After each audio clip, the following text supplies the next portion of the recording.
Okay, hi guys, Allie. Like promised, confessions video. I'm actually really scared to do this, partially because I don't really have a lot to tell the truth about, but what I do, it's kind of, I don't know. I don't really know how to explain anything. Um, First of all, confession number one is my biggest problem in life is that I don't express my feelings very clearly to anyone, and I have a tendency to not really beat around the bush because I'm definitely very upfront, but I guess like over explain so I can say exactly what I mean, but when you understand it, like when people interpret it, it's the opposite of what I mean. Or they think something's worse than it is, or something's better than it is, or because I'm nice about it, they think that I don't really care. I don't really know how to explain it. Confession number two is I um I'm just a really bad girlfriend. I don't cheat on people. I don't ever. But I'm still a bad girlfriend. Like when I have a problem with you, depending on who you are, I'll either get mad about it and be angry towards you, or I won't talk to you about it.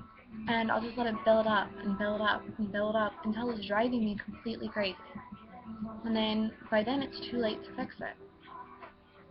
So, yeah. Confession number three. I let myself get behind in my schoolwork on purpose.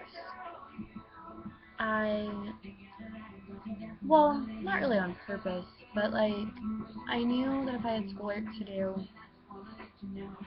it would keep my mind off of things that I don't want to think about. So I wanted to make sure that I was always doing it, so I was taking really long to do it, and then I got behind, and then I actually got caught up, and I was only a couple lessons behind, really, and then I got stuck in physics, and I've been like 2 weeks behind ever since. Yeah, so working on catching that up today and tomorrow. Um, Confession number four. I still have really, really, really strong feelings for one of my ex-boyfriends. Actually, a couple of my ex-boyfriends, but my strongest feelings, the ones that I can't ignore, they're for one of my exes who, I don't know, he doesn't seem to know how much he means to me, and I wish that he did, but when I try to tell him, I do the opposite. Um, yeah, I purposely sabotage a lot of my relationships, so I guess this would be confession number five. When I get scared or attached or bored, I do it a lot when I get bored. Not even with the relationship, just in general, I'll get bored and I let the relationship slip. Yeah. And my biggest problem so far in my relationships is the fact that all of my friends are guys. I mean, not all. Sierra, she's like my best friend ever. She's a female. But a lot of my friends are dudes. And I spend a lot of time with them. And that tends to cause problems.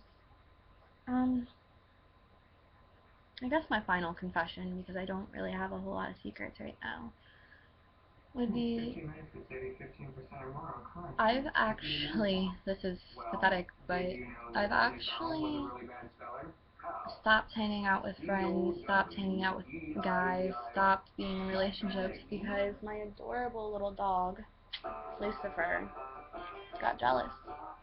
and she was bombarding me when I would come home, attacking me in the mornings when I would wake up because she missed me and I wasn't spending enough time with her. And yeah, I've lost a lot because of her. And you know, when my mom gets mad, she threatens to throw her out.